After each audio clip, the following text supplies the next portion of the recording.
It's my fault. Saying that, my mom looked down and was very skinny. She hasn't done a single thing wrong. So why does she have to suffer like this? I'll never forgive them. That day, I vowed to drag Kevin and Nancy down to hell. My name is Ashley. Recently, I had a dream about playing with my mom, Samantha, when I was little, and I woke up crying from the nostalgia. Back then, I was so innocent and pure. Now, I've become a bit bold and brash. This year, I'll turn 36. I wish I could stay young forever, but the wrinkles on my face only seem to deepen over time. Back in my late 20s, when I didn't have a single worry about wrinkles, I was inspired by career women and worked tirelessly. But then, some bad news unexpectedly came my way. It was about my older brother, Kevin, who's 3 years my senior, getting married. You might think a wedding announcement is good news, but Kevin has a troublesome issue that would make anyone grimace. Believe it or not, Kevin hasn't held a job for more than 3 years straight.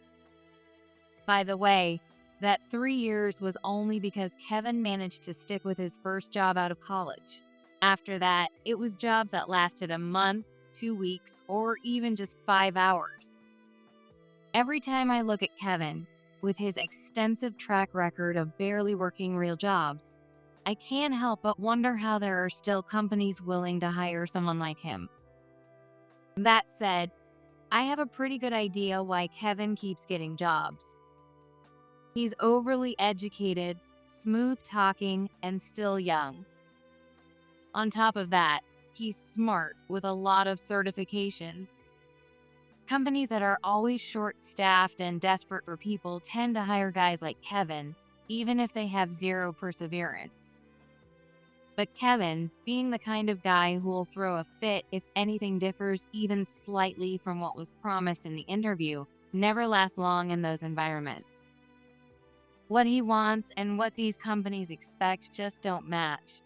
So the cycle of him quitting jobs continues. When I heard that this nearly unemployable Kevin was getting married, I couldn't bring myself to celebrate. I couldn't help but wonder what kind of eccentric person would choose someone like Kevin.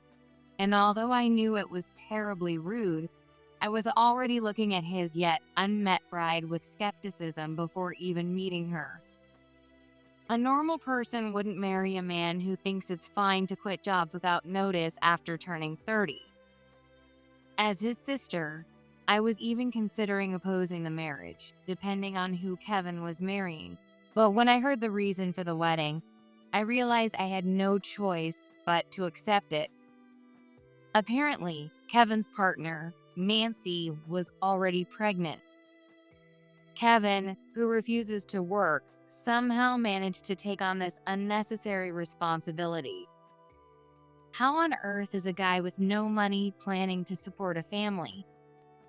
On top of that, for reasons unknown, Nancy's family is apparently against the marriage and has even refused to meet Kevin's family for the introductions. Well, it's only natural. They probably can't accept an unemployed man as their daughter's husband. Honestly, I found their reaction to be completely reasonable.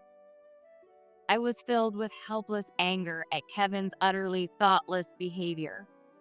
I just couldn't bring myself to wholeheartedly celebrate Kevin's marriage.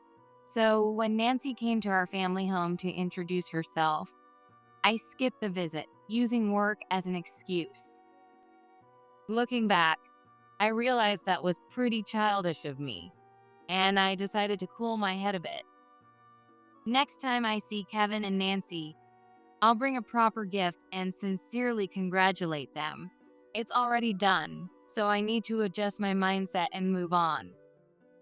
That's what I thought at the time, but later, I deeply regretted my decision and wished I had done everything in my power to oppose their marriage.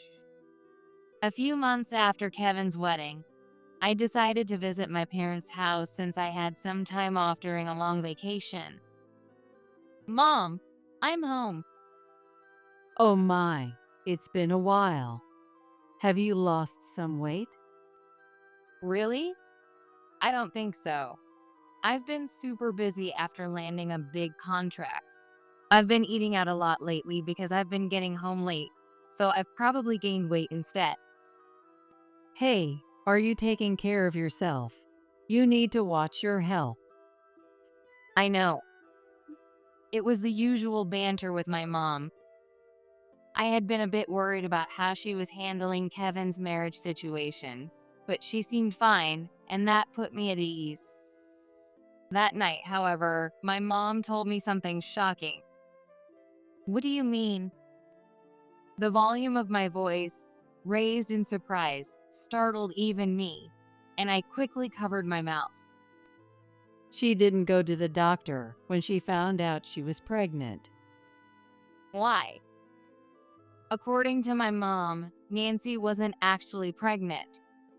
She had used a pregnancy test, gotten a positive result, caused a big commotion, and rushed into marriage. Later, when she went to the doctor, it turned out she wasn't pregnant after all. No way! How does that happen?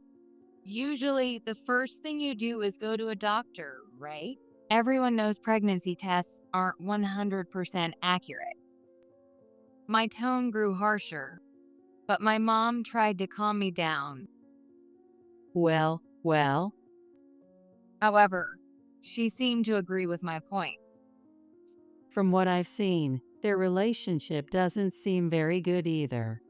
Well, they're already married, so there's nothing we can do about it now. My mom averted her eyes. Mom, were you against Kevin's marriage too? She seemed caught off guard by my question, her eyes widening slightly. Who knows? In the end, she avoided giving me a clear answer, but I got the sense that she hadn't fully accepted the marriage either. It seemed that Kevin's marriage was something no one but Kevin himself had truly supported. If our father, who passed away when we were young, were still alive, what would he have said? Would he have stopped the marriage? But no matter how much I thought about it, it was too late to change anything now.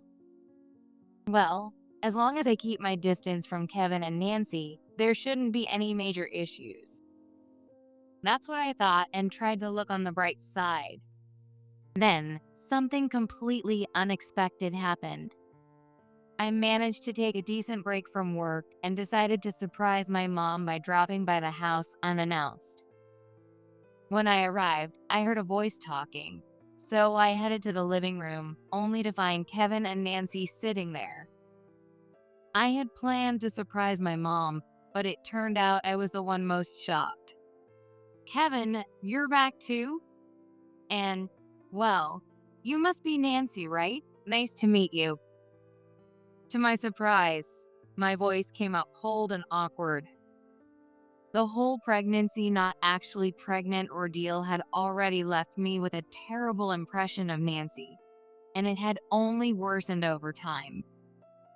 In my 30s now, I might have been able to handle this with a polite smile, but back in my 20s, I was embarrassingly bad at hiding my feelings. Nice to meet you. Nancy said politely, and if I judged her only by her greeting, she seemed like a decent person. What? We're not here for a visit. What? My mom spoke to me as I stared blankly in confusion at Kevin's words. Kevin and Nancy are living here now. That's how it is. Kevin, you had your own place, didn't you? Oh, well, it was easier to commute from here for work, so I started crashing here, and then it just kind of ended up this way. Work. What are you doing now? Unemployed. In front of Kevin, who declared it without a shred of shame, I was left speechless. You didn't need to move back in if you weren't going to keep the job. It's hindsight, isn't it? It could have worked out. At the time, I thought it would. At least wait until you've held a job for over a year before saying that. You haven't stuck with anything recently. Well, calm down. Surprisingly, it was Nancy who tried to defuse the heated exchange between Kevin and me.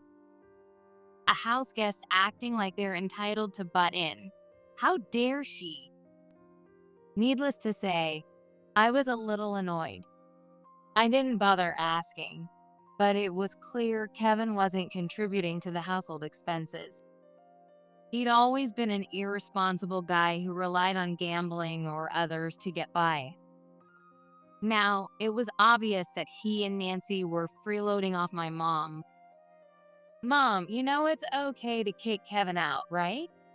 Don't coddle him just because he's unemployed. It's not like that, Ashley. Honestly, I'm enjoying having them here, so it's fine. Really. Of course, I couldn't help but doubt her words. Don't worry about it, okay? She just kept repeating that, so I let it go for the day. Well, if Mom says so. But by the end of the year, when I went back home for the holidays, I discovered that my mom's bedroom had been turned into Nancy's room. Somehow, Nancy already had 2 rooms in the house, and taking over my mom's room made it 3. Meanwhile, my mom had moved into what used to be my childhood bedroom, which Kevin had vacated after moving out. It was much smaller than her previous bedroom. The furniture hadn't changed either. She was still using the old bunk bed from my childhood. Since I'm petite, I could still use it. But it must have been uncomfortable for my mom, who's taller than me. I couldn't wrap my head around why the homeowner's living situation had gotten worse while the freeloaders were living comfortably. Mom, are you sure you're okay living with them? You're not unhappy, are you? Of course not. She'd said the same thing before when I called to check on her. But seeing her in person, I couldn't help but feel she looked more worn out, as if she was shouldering some burden. Still, she wouldn't share anything with me. I couldn't tell if I was overthinking it or if she was just putting on a brave face. Meanwhile, Kevin and Nancy, who I'd heard weren't getting along, now seemed perfectly happy together. They were so affectionate, watching TV and cuddling, that it was almost nauseating to witness. While I'd rather not see Kevin being lovey-dovey, I figured it was better than watching them fight, so I decided to let it slide. Hey, the last time I came home, you were unemployed, and now you're still unemployed? Stop freeloading off Mom and get a job already. I can't get through the interviews. To be fair, it's a wonder he was ever hired in the first place. Hearing Kevin's excuse, I couldn't help but feel oddly convinced. You're probably only applying to high-paying jobs, aren't you? Just start looking for something within your abilities.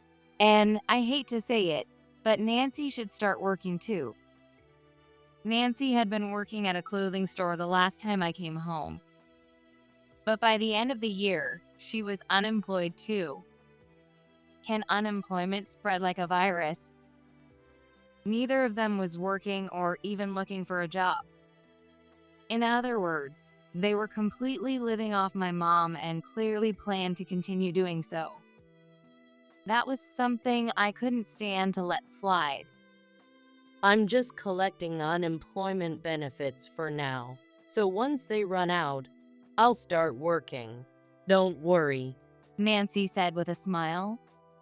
Saying she'll work only after the benefits run out is the kind of thing that would immediately get her disqualified if someone at the unemployment office heard it. Essentially, she was admitting she had no intention of job hunting in the meantime.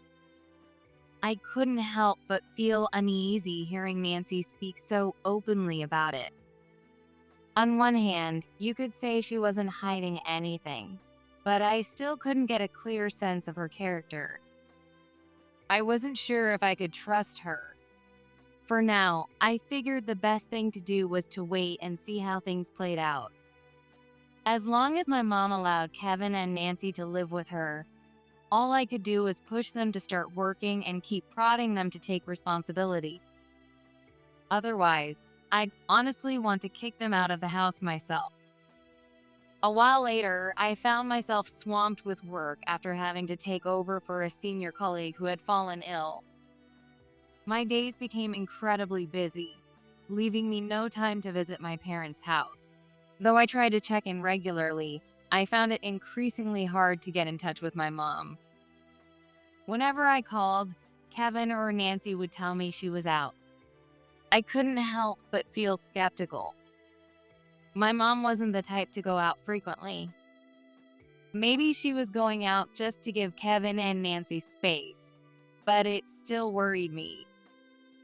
Tech gadgets are too complicated for me, so I don't need them. That's what my mom had always said, and I'd respected her wishes by not getting her a phone. But now, I've decided that the next time I see her, I'll insist she gets one. For that reason, I've been eager to visit my parents' house soon. But lately, I've been stuck out of state on a long-term business trip ordered by my company, unable to even return to my own home. There hasn't been a single gap in my schedule to make time for a visit, leaving me in frustration as the days slipped by. By the time December arrived, I was still limited to phone calls as my only means of contact, which left me feeling restless. Fortunately, my work had settled down and my long-term trip had finally ended. Now I can confidently go home for the holidays. I was planning to visit my mom at the end of the year, excited to finally return to our family home, but things didn't go as planned. Coming home? I think it'd be better if you don't this year. Nancy said, taking the lead on the phone before I could even speak to my mom. Why not? Well, actually, the house is being remodeled right now, and things are kind of a mess. Nancy's vague and hesitant response only fueled my skepticism. No matter what she said, I instinctively felt her story was a lie and didn't believe her. Remodeling the house? With what money? If my mom had decided to renovate and paid for it herself, she would have definitely let me know. Since I hadn't heard anything from her, the only logical conclusion was that Kevin and Nancy were somehow paying for it. But after observing them for a year, I had seen no signs of either of them working. We'd even had heated arguments over the phone multiple times when I urged them to get jobs. They claimed they'd worked for a few months before quitting, but I didn't buy it. Even if what they said was true, their periods of unemployment were far too long. There's no way they could afford the costs of remodeling a house. Come to think of it, it had been 3 months since I last managed to contact my mom. Although I hadn't called every single day, I'd made over 10 attempts, only to be told she was out or asleep, and I was never once connected to her. Up until now, I had this strange faith that no matter what, things wouldn't go too far astray because we were family. But maybe I'd been too naive. With a growing sense of unease, I decided to ignore Nancy's excuses and visit my parents' house unannounced. It had been 3 months since I last got in touch with my mom. Ashley, what are you doing here all of a sudden? Kevin forced a smile, but the tension in his expression made it clear something was off. I was in the area, so I thought I'd drop by. It's about the time I'd usually come home for the holidays, and, well, I was feeling a bit lonely. Showing up unannounced is a bit inconvenient. The place is a mess. You're remodeling, right? But I don't see any contractor trucks around. I guess that makes sense. It's the holidays. Oh yeah, right. That's definitely a lie. I was sure of it. Kevin has a habit of swallowing hard when he's lying. The house looked exactly as it always did, with no sign of remodeling. Kevin and Nancy were clearly hiding something. I'm going inside. Wait, hey, hold on. When I forced my way into the entryway, Kevin desperately tried to stop me. But I didn't care in the slightest. I shook him off and headed straight for the living room. Mom? Where are you? Ashley, you can't just barge in like that. It's rude. Nancy grabbed my arm, trying to push me out. Excuse me, this might be your home, but it's my home too. I send Mom money to support her. You, on the other hand, are a freeloading, unemployed guest, so maybe don't act so entitled. For a moment, Nancy looked like she was about to argue, but she quickly fell silent. She probably couldn't think of anything to say in response. Why is Mom not here at this time? Every time I call, you say she's either out or asleep, but it's already dark. She wouldn't be out or sleeping now, would she? She's out. Mom wouldn't go out after dark. This area has so few streetlights, and she's always said she only goes out while it's still light. That's. Nancy faltered, and Kevin stepped in to cover for her. Well, you know. He clearly had no idea what to say, throwing out some vague nonsense. This is so irritating. Stop spouting bad lies and just get Mom now. When I raised my voice sharply, both Kevin and Nancy widened their eyes and, seemingly resigned, gave me an answer. Fine. Mom's in the shed outside. Kevin said with a dismissive laugh. The shed? I had a million things I wanted to say to Kevin, but now wasn't the time. I rushed out to the shed where they claimed my mom was. Mom? I rattled the poorly aligned sliding door, calling for her. Ashley? Then, I heard my mom's voice from inside. Yes, it's me. Hang on. It's easier to open from this side. My mom tried to open the door. Through the small gap she managed to make, I caught sight of her thin, frail arm. That one glance made it painfully clear that things were even worse than I had imagined. When the door finally opened, my mom stood there, her cheeks sunken. Mom, you're so skinny. She gave me a weak, troubled smile as I stood there, stunned. I couldn't stop myself from hugging her tightly. Why are you here? Don't tell me you're living in this shed. But my mom didn't answer my question. As my eyes wandered deeper into the shed, I noticed a bag of sandwich bread. Could that be her food? As I got closer to the bag, I saw one partially eaten slice of bread, while the rest were covered in black specks of mold on the surface. What is this? Mom, it's moldy. Are you seriously eating this? What about real meals? Not understanding anything, I bombarded her with questions one after another. But my mom only gave me a bitter smile in response. Mom, tell me, what's going on in this house? It's nothing serious. The usual. It's my fault anyway. As my mom lowered her eyes sadly, Nancy, who had apparently followed me, laughed from behind. It's discipline. Right, Samantha? Discipline? What on earth did Mom do? Nothing, really. Just being here is a nuisance. Even when we tell her to leave, she won't go.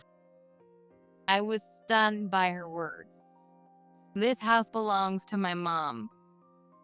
It was Kevin and Nancy who forced their way in, There's absolutely no reason for my mom to leave. Why were they acting as if this house were theirs? By the way, Ashley, you've been sending Samantha money, haven't you? She told us she only had savings. Lying about it is pretty mean. She could have just been honest. It's true. Kevin added with an annoyed say, following Nancy. Wait a minute. Don't tell me you two have been taking money from her. Well, of course, since we live together, it's only natural to manage the finances. Kevin and Nancy retorted, acting like it was the most obvious thing in the world. She asked me if I had any savings, so I gave her money. That's on me. But if I didn't hand it over, they'd hit me. My mom said that and lowered her eyes. That's only fair. We're letting her live with us. It's like rent. Exactly. So what? Kevin and Nancy, you've taken mom's money, hurt her physically, and then forced her out here just because you want this house for yourselves? Furious, I couldn't help but raise my voice. Yeah, so what? Kevin replied nonchalantly, as if it were nothing. It's Samantha's fault for being so clueless. A little roughness was necessary, don't you think? Nancy added with a sigh, as if implying they were the ones being inconvenienced. We're even kind enough to give her food, 1 loaf of bread every 2 weeks. And we let her use the bathroom once a day and the shower once a week. That's plenty generous. Are you serious right now? Nancy's words left me completely speechless. When I looked at my mom, she avoided meeting my gaze. It seemed that everything Nancy said was horrifyingly true. A shower once a week, 1 loaf of bread every 2 weeks for food, and the toilet only once a day. Even prisoners live better than that. Most likely, the reason Kevin and Nancy, who were initially unhappy in their marriage, suddenly got along after moving into this house was because tormenting my mom became their way of relieving stress and bonding with each other. Why does my mom, who has done nothing wrong, have to suffer like this? It's unforgivable.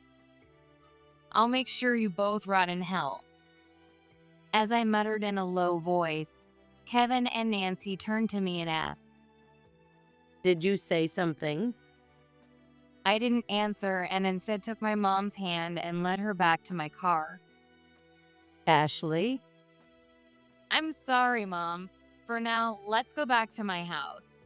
You can take a bath, and I've got some pre-made meals at home. Eat whatever you like.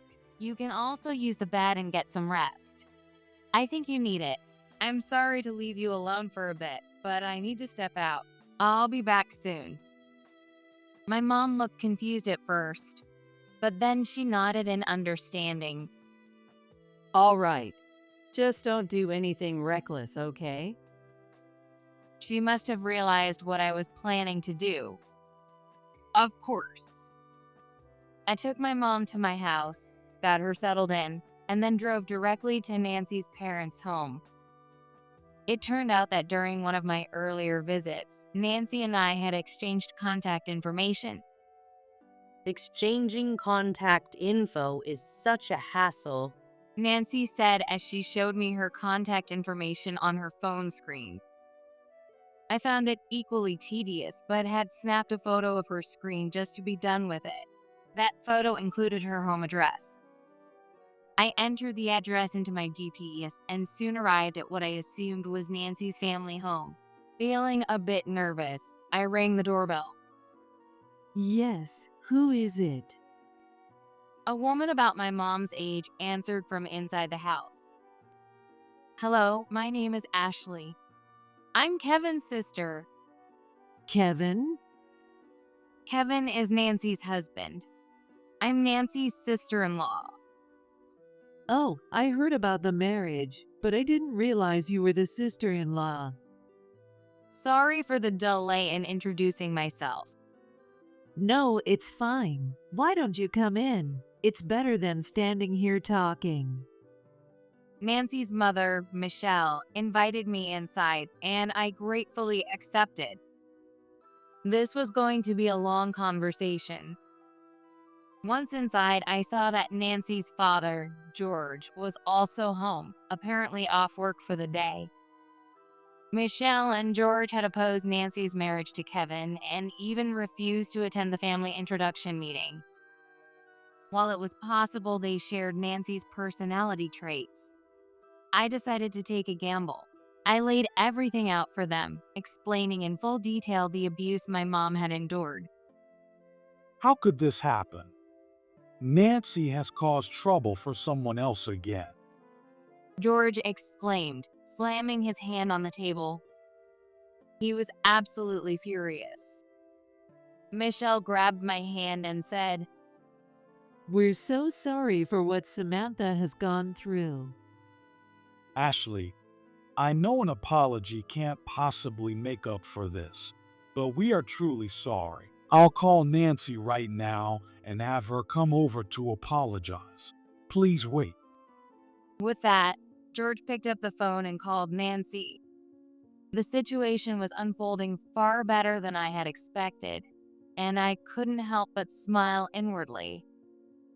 About an hour and a half later, Kevin and Nancy showed up at the house, their faces pale. Sit down. George yelled, grabbing Nancy's arm and yanking her hard. Ouch. Nancy cried out, but George didn't care. Do you even understand what you've done? Nancy didn't respond, trembling silently instead.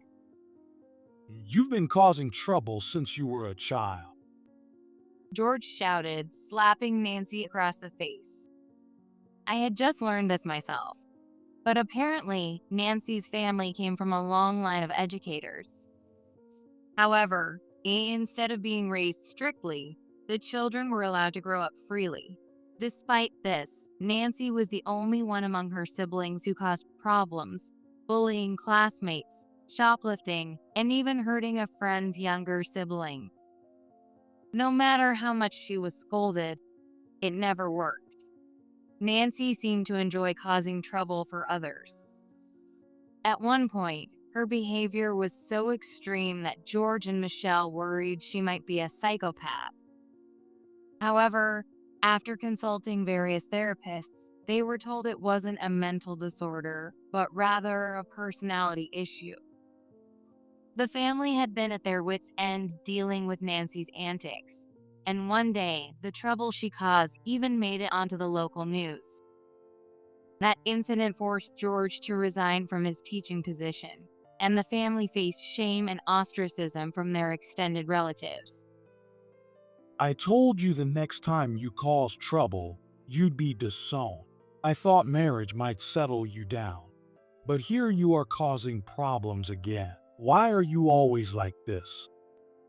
Nancy, now on the verge of tears, apologized. I'm sorry. Please don't disown me. Even someone like Nancy, often accused of being a psychopath by her own family, seemed to instinctively realize how dire the situation was this time. I don't care. I was against your marriage from the start. There's no way you could ever be a proper wife. Hearing George's words, Kevin tried to defend Nancy. You don't have to go that far. Hey, Nancy, What? Nancy replied, sounding slightly annoyed. I heard from George and Michelle that shortly before you married Kevin, you were fired for selling company computers, and it even became a police matter. Nancy swallowed hard and remained silent. Wait, weren't you working at a clothing store? Kevin asked, his eyes wide as he looked at Nancy. The background Nancy shared with Kevin and me is probably mostly lies. That incident was the reason George and Michelle made her promise to cut ties if she caused more trouble. No way. And the whole pregnancy thing? That was probably a lie too. These days, you can easily buy used positive pregnancy tests online. How did you know that? Oh, did I hit the mark? I was just making a point about how things like that are possible now. But it seems Nancy actually bought one. I'm impressed. I smirked sarcastically, while Nancy, her face pale, glared at me as if to say she'd been deceived. Just a little probing, and she fell for it so easily. How naive. But what I still don't understand is why you went to such lengths to marry an unemployed man like Kevin. Because he was unemployed. I heard his mom was living off savings, and I figured if she was kind enough to tolerate an unemployed son, she'd probably be helping him financially. I was on the verge of being disowned by my own parents. I had a criminal record and no money. I was scared of what would happen to my life. I see, I said, letting out a small, exasperated laugh. She really only ever thinks about herself. Meanwhile, Kevin looked visibly shaken. So you married me for that reason? You probably realized after the wedding, but Kevin isn't allowed to be unemployed. Your mom just ignores him because he won't listen, and she's not providing financial support. I figured that out now. We forced our way into living with Samantha and tried to pressure her, but she didn't give us any money. Kevin turned out to be way more infatuated with me than I expected and followed my every word. But everything else about this marriage has been unexpected. Have you noticed there's another unexpected issue? What do you mean? Honestly, you two are a perfect match. Kevin, you see, has borrowed money from several acquaintances in the past. Nancy's eyes widened in shock, but I continued without hesitation. He told them he'd pay them back, but never did. Eventually, they gave up on him and started coming to me, his sister, instead. Just pay them back. It's not my problem. Normally, you'd be right. A husband's debts don't have to involve his wife if she divorces him. But What are you trying to say? the people Kevin owes money to are, let's say, not exactly law-abiding. What? They're mobsters. Nancy froze at my words. So what? That has nothing to do with me. They said, if he has a wife, we can sell her and get some of the money back. Think you can outrun that? As I said that and gave a sweet smile, Nancy immediately turned pale, her eyes filling with tears. You're lying. She muttered weakly. I ignored Nancy's words and turned to Kevin. Kevin, how did you end up knowing people like that? Kevin fell silent for a moment. Kevin?